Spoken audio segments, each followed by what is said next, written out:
भारत के विदेश मंत्री डॉक्टर एस जयशंकर साहब ने जर्मनी के विदेश मंत्री के सामने एक बार फिर यूरोप के देशों को आईना दिखाने का काम किया है। डॉक्टर एस जयशंकर साहब द्वारा दिया गया बयान एक बार फिर से हेडलाइंस में आ गया है। आपको याद होगा अभी कुछ ही दिन पहले खबर आई थी कि रशिया ने भारत को 500 आइटम्स की एक लिस्ट दी है। रशिया चाहता है कि ये सारी आइटम्स, ये सारा सामान भारत अर्जेंट बेसिस पर रशिया को प्रोवाइड करवाए और उसके बाद फिर इसी तरह की और कई सारी लिस्ट रशिया की तरफ से भारत को दी जाएंगी। इस लिस्ट में वो हर एक आइटम मेंशन्ड है जो America, Britain, Canada, France, Germany और यूरोपियन देश रशिया को आज की डेट में सप्लाई नहीं कर रहे हैं। जैसे ये खबर सामने आई उसके बाद से ही वेस्टर्न मीडिया हाउसेस ने भारत को टारगेट करना शुरू कर लिया था और कहा जा रहा था कि सैंक्शंस के कारण जो रशिया के ऊपर प्रेशर आ रहा है, दबाव आ रहा है, उसको कम करने में भारत रशिया की पूरी मदद कर रहा है और क्रूड ऑयल के बाद अब ये सारा सामान रशिया को भारत सप्लाई करेगा। हुआ यही कि जर्मनी की विदेश मंत्री एनालिना बैरबॉक 2 दिन के भारत दौरे पर आई थी। न्यू दिल्ली में भारत के विदेश मंत्री डॉक्टर एस जयशंकर साहब के साथ बायलैटरल मीटिंग करने के बाद दोनों विदेश मंत्री मीडिया को संबोधित करने के लिए सामने आए थे,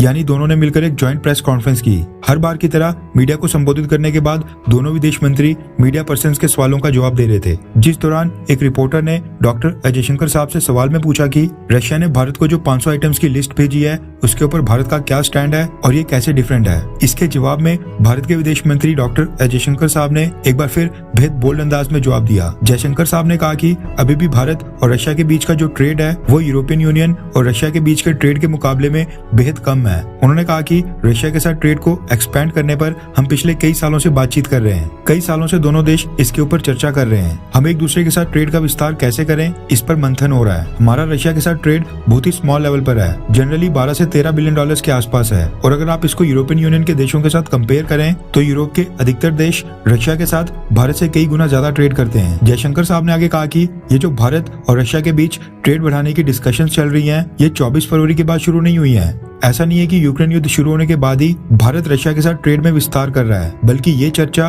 पिछले कई सालों से चल रही है। उन्होंने कहा कि मैं खुद इस चर्चा में पिछले 8 सालों से इन्वॉल्व हूँ। इनफैक्ट मैं और रशियन काउंटर पार्ट रशिया के डिप्टी प्राइम मिनिस्टर, हम दोनों ही एक बॉडी को हेड करते हैं जो भारत और रशिया के बीच की इकोनॉमिक कोऑपरेशन के विस्तार के ऊपर काम कर रही है। हमने कई सारे चैलेंजेस फेस किए हैं, कई सारी परेशानियां फेस की हैं जो कि ट्रेड में कई बार देखने को मिलती हैं और अभी भी इस समय भी ये डिस्कशंस चल रही हैं कि भारत और रशिया दोनों देश एक दूसरे से क्या क्या परचेज कर सकते हैं और कौन कौन सी आइटम्स एक दूसरे को इम्पोर्ट और एक्सपोर्ट कर सकते हैं। एस जयशंकर साहब ने आगे कहा कि भारत ने भी रशिया को एक सेट ऑफ प्रोडक्ट्स भेजे हैं जो हमें लगता है कि हम उनको काफी कॉम्पिटिटिव प्राइस के ऊपर रशिया को प्रोवाइड कर सकते हैं और हमें लगता है कि भारत के वो प्रोडक्ट्स रशिया की मार्केट में होने चाहिए और ये भी यूक्रेन युद्ध शुरू होने से पहले से प्रोसेस चल रहा था। उन्होंने आगे कहा कि भारत ये चीज देखेगा कि डिमांड और सप्लाई क्या है और क्या चीज कहां पर फिट बैठती है। यानी डॉक्टर एस जयशंकर साहब ने साफ कर दिया कि न सिर्फ रशिया ने भारत को 500 आइटम्स की लिस्ट दी है, बल्कि भारत ने खुद भी रशिया को सामान की एक लिस्ट दी है जो सामान हम रशिया को सप्लाई कर सकते हैं और आगे भी डिमांड और सप्लाई के आधार पर